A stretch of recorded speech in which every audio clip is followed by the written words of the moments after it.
Besides neural anatomical changes in flow, there are neurochemical changes, right? The brain produces a giant cascade of neurochemistry. You get norepinephrine, dopamine, anandamide, serotonin, and endorphins.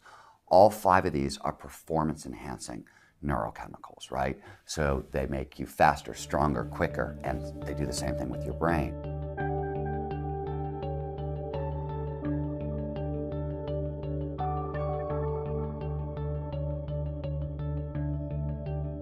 On the front end of a flow state, you take in more information, you process it more deeply, meaning you process it using more parts of your brain, you process it more quickly. There's some debate about this, but it does appear that you process it more quickly. This is norepinephrine and dopamine. So when people enter a flow state, they talk about feeling like their senses are incredibly heightened. This is the performance-enhancing aspect of norepinephrine and dopamine. Where these chemicals really come in handy is how they affect motivation, creativity, and learning. We'll start with motivation. Besides being performance-enhancing chemicals, these are obviously all feel-good drugs, right? These 5 chemicals are the most potent feel-good drugs the brain can produce. As a result, flow is considered the most addictive state on Earth. Scientists don't like the word addictive, so instead they use autotelic. When something is autotelic, it is an end in itself.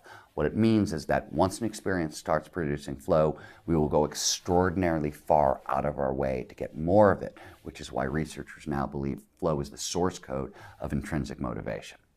Another thing that those neurochemicals do is they augment the creative process. So creativity is always recombinatory. It's the product of novel information bumping into old thoughts to create something startlingly new. So if you want to amplify creativity, you want to amplify every aspect of that process. Again, the neurochemicals help. So on the front end of the flow state, when you get norepinephrine and dopamine, they're tightening focus. So you are taking in more information per second. So you're boosting that part of the creative process.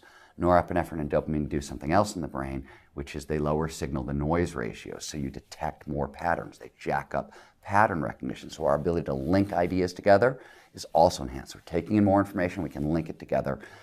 Anandamide, which is another chemical that shows up in flow, doesn't just promote pattern recognition, it promotes lateral thinking. So pattern recognition is more or less the linking of familiar ideas together. Lateral thinking is the linking of very disparate ideas together, right? So more information per second, all kinds of pattern recognition, lateral thinking, all of it surrounds the creative process and amplifies all of it, which is why, for example, studies run by my organization, the Flow Genome Project, we've found creativity is increased 500 to 700%.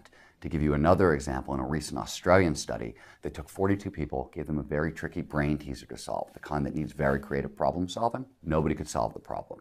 They induced flow artificially using transcranial magnetic stimulation to basically knock out the prefrontal cortex. They induced artificial transient hypofrontality, technically. As a result, 23 people solved the problem in record time. So massively amplified motivation, massively amplified creativity. The last thing flow does that's really important is it jacks up learning.